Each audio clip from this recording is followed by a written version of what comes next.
On the morning of 3rd June 1998, a German family was enjoying their train journey while having coffee. This high-speed train was going from Munich to Hamburg. It was 10:30 in the morning and everything was normal so far. But exactly 12 minutes later, that family became terrified when suddenly a piece of steel burst through the floor from under their feet, right between their seats. But this was just the beginning of the most dangerous accident in the history of German high-speed trains. Once again, welcome to ZMTV's videos. Viewers, at the end of the 1950s, Japan shocked the world when their Shinkansen, known as the bullet train, became the world's first high-speed train. This train connected the country's cities so efficiently that hours-long journeys turned into minutes. Seeing Japan, France and Italy also built their high-speed train infrastructure. And Germany didn't stay behind either. Germany started its own high-speed train project, which was named ICE, Intercity Express. When these trains appeared in the 1980s, the world felt that this was the future of trains. Everything one could imagine was taken care of in these trains. Aerodynamic design, use of modern computers, and an incredibly comfortable journey. Everything seemed perfect. But every perfect system hides a weakness. And the weakness of ICE trains was their wheels.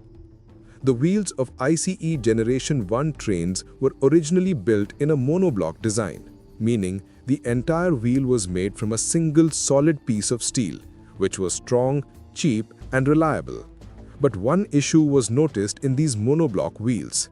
After a few years, passengers started complaining that when the train runs at high speed, it produces a strange vibration.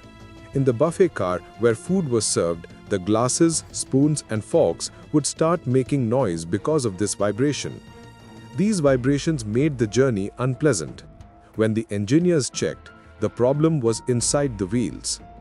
Although monoblock wheels were made from a single piece and were perfectly balanced from all sides, if even 5 grams of extra weight developed on one side, the high RPM would cause vibrations. And that is exactly what was happening.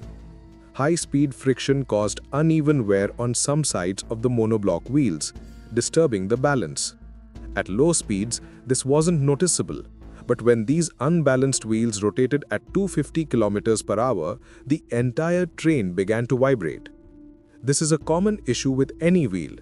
Even in cars, if 2 puncture patches are applied on one side, just a few extra grams can cause vibrations at high speeds. Wheel balancing is the solution. The technician adds the same amount of weight on the opposite side to balance it. But balancing countless wheels of trains is extremely difficult, especially if each wheel is one solid piece. Replacing wheels is not only difficult but also very costly. So German engineers came up with a new solution for ICE trains: resilient wheels. The special thing about resilient wheels was that they were not a single piece. The inner ring was separate and the outer ring separate, and between them was a rubber ring to absorb vibrations. This design was chosen so that if the outer wheel wore out, only that part would be replaced instead of the whole wheel. At that time, this design was also being used in German trams. But the issue was that trams run only at 30 km per hour, whereas ICE trains run at 250 km per hour. This was a huge issue whose details you will understand later. But at that time, no one paid attention.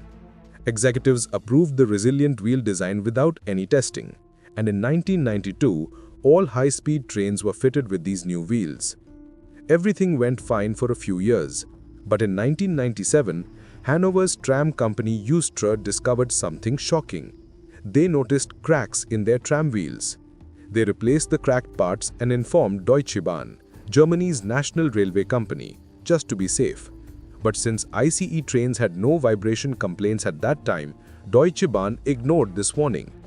And exactly 1 year later, on 3rd June 1998, everything changed.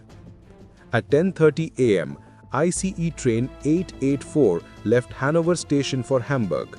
The train had 14 coaches, 2 power cars and 12 passenger cars. Inside were 287 passengers and 8 crew members. Everything was normal when leaving Hanover. In coach number 1, George Dittman was traveling with his family, enjoying their journey. But a few minutes later, something struck the floor, and the next moment, a sharp steel piece tore through the floor between 2 seats. This sharp steel piece was actually part of a wheel. Seeing this, George and his family panicked, as if the ground had slipped from under their feet. If that steel had come slightly left or right, his family wouldn't have survived. He immediately sent his wife and children to the neighboring compartment and went to find the conductor. The conductor was in the 3rd coach. George explained everything, but company policy required the conductor to personally inspect the issue before stopping the train. So both of them walked toward the 1st coach. The train was still running at 200 kilometers per hour and vibrations were increasing. By the time they reached the 1st coach, the train had already traveled 3 kilometers ahead and was now approaching a dangerous section where tracks split. The broken wheel piece was still hanging beneath the train, scraping along the track. When the train crossed the 1st switch point, the wheel piece hit the track lever and the track switch changed. Now the 1st and 2nd coaches were on one track, but the 3rd coach went onto another track. The front and rear of the train were now in different directions. The body of the train twisted and coach number 3 struck a concrete pillar of a bridge. The impact destroyed half the bridge. Coach number 4 narrowly avoided the collapsing bridge but crashed into the embankment, crushing 3 railway workers there. Coaches 5 and 6 were crushed under 300 tons of falling concrete. Their height was reduced to only 6 inches. Yes, only 6 inches. The remaining coaches 7, 8, 9 and 10 crashed into each other at full speed, folding like paper. Only the first 2 coaches where George and his family were survived by sheer luck. German high-speed trains, once considered the safest in the world, had their reputation shattered by the Eschede disaster. The shock spread not only in Germany but also in France, Italy and Japan, all countries running high-speed networks. Investigators first suspected a car had come onto the tracks, but when they saw the wheel piece that had pierced coach number 1, everything became clear. Logs showed that the same wheel had previously reported a flat spot issue 8 times, but it was never replaced. Crack detection machines existed, yet visual inspections with flashlights were used. The company dismissed the machines as giving false alarms. In 1992, a German research organization, Fraunhofer, had warned that resilient wheels could be dangerous for high-speed trains. And in 1997, Hanover's tram company Eustra had also issued a warning. Both warnings were ignored. Engineers later explained that these wheels rotated 500,000 times a day at high speed. Each rotation caused the steel tire to slightly compress and expand. This created fatigue cracks that kept growing. And because of the rubber layer between the rings, vibrations were absorbed, hiding the warning signs.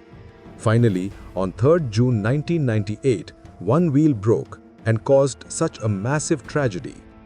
Eschede disaster is considered the world's deadliest high-speed train accident. After this, all high-speed trains switched back to monoblock wheels. Bridges near junction points were relocated to prevent future incidents.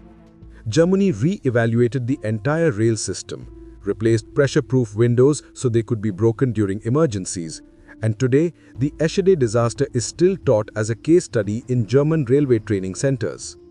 Monoblock wheels may require more maintenance and time, but at high speed, their single-piece construction ensures they don't break easily, and vibrations serve as a warning that balancing is required. We hope you will like and share this ZMTV video as always. Thank you for your loving comments. See you in the next amazing video.